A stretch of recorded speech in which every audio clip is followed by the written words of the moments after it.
milagres? Então vem a resposta do Senhor Jesus. Porque essas pessoas estarão diante do trono branco, do dia do julgamento. Diz o Senhor Jesus assim: então lhes direi explicitamente: não vos conheci. Apartai-vos de mim, os que praticai a iniquidade. A iniquidade é um pecado. Os que praticai, quer dizer, que vivem no pecado. Pessoas que vivem no pecado. Mas quem são esses? São os pregadores do Evangelho. São os falsos profetas. A partir do momento que o Senhor Jesus fala aqui expressamente sobre os falsos profetas. As pessoas que pregam o Evangelho, mas não vivem. Se eu pregar essa palavra como eu tenho pregado aqui, para todas as plataformas aonde eu posto este vídeo, e eu não viver esta palavra, por estar no pecado, por viver no pecado, eu me incluo nesta palavra.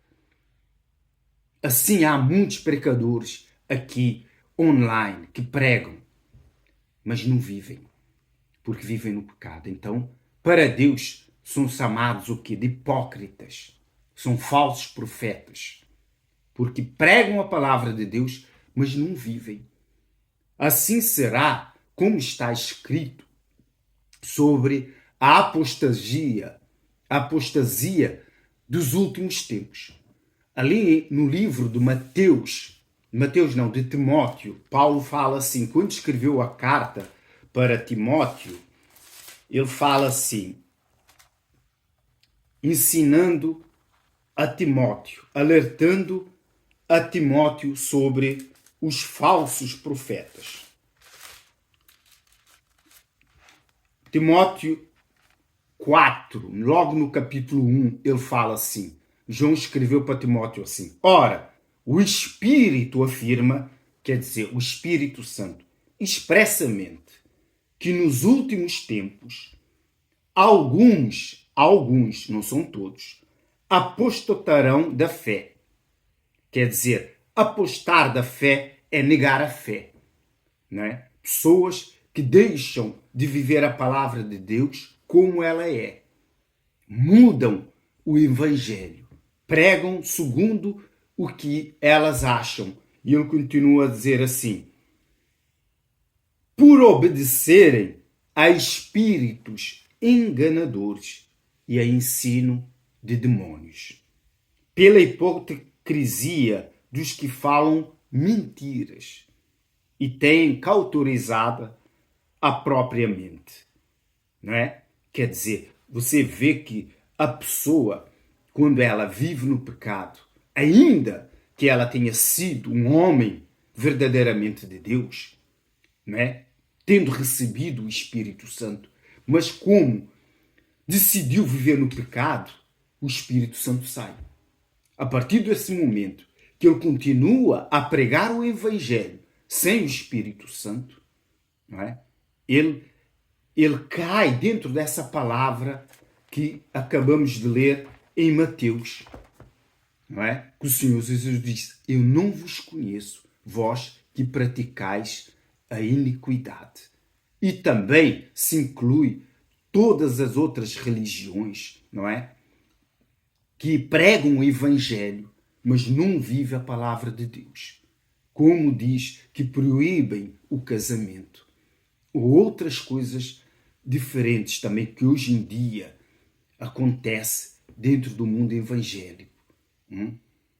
Então, quer dizer, todas essas pregações que não batem com a palavra de Deus são inspiradas pelos espíritos enganadores.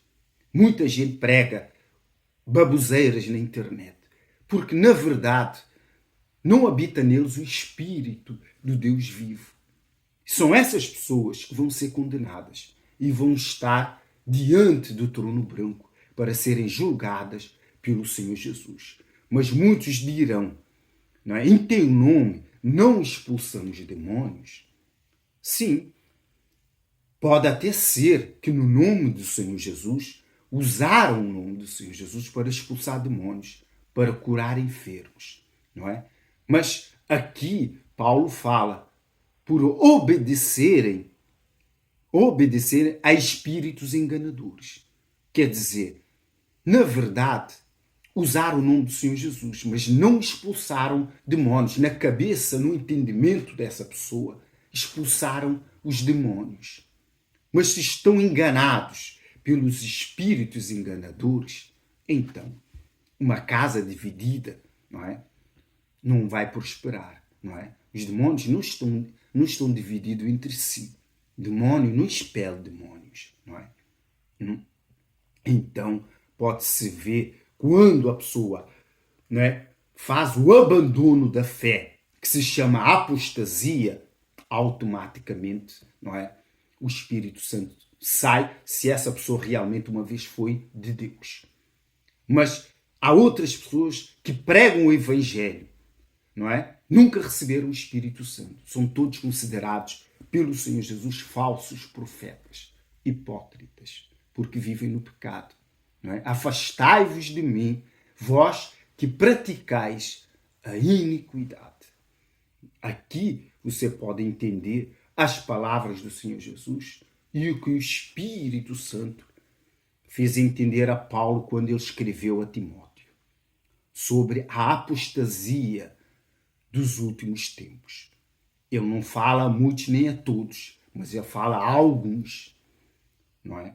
Porque muitos até foram verdadeiros, mas por viver no pecado continuaram a pregar o Evangelho. Mas já não aceitam o Evangelho como ele é. Mudam, continuam a expulsar demônios, a curar enfermos. Tudo isso são obras dos espíritos enganadores, não é? Se você vê, há pessoas que não têm o Espírito Santo e fazem esse trabalho. E fazem hoje em dia esse trabalho. Então quer dizer, nem todos que dizem Senhor, Senhor, como começa essa pregação, entrará no reino dos céus. Por isso, eu não me preocupo com pastor A, B ou C, igreja A, B ou C. Porque a salvação é individual, não é? É a responsabilidade, é pessoal da nossa salvação. Se você não viver segundo as palavras de Deus, sendo fiel a Deus, não é? Fiel em tudo. Não é você aceitar uma coisa e negar outra coisa. Senão você entra na apostasia. Porque a apostasia é a renúncia de certas coisas. Como há pessoas, há igrejas que renunciam, rejeitam a pregação do dízimo. Então, quem pediu o dízimo? Não foi o próprio Deus, não é algo do passado. O Senhor Jesus disse quando vieram perguntar ao Senhor Jesus a quem deveriam dar os dízimos, não é? Quando veio com aquela moeda. O que o Senhor Jesus disse? Dai a Deus o que é de Deus, que é os dízimos e as ofertas, e a César o que é de César, que são os impostos. Então quer dizer, Jesus não anulou, não é? Não anulou os dízimos. E ele mesmo disse que não veio para revogar a lei, mas sim para cumpri-la. Então, essas igrejas que negam o dízimo, que renunciam, que negam o casamento e outras coisas mais, que é contrário à Bíblia, à palavra de Deus, então são os apóstolos da fé, os que renunciam à palavra de Deus. Esses é que estarão diante do trono do Senhor Jesus e serão condenados. Afastai-vos de mim, vós que praticais a iniquidade. Pelo nome do Pai, do Filho e do Espírito Santo. Graças a Deus.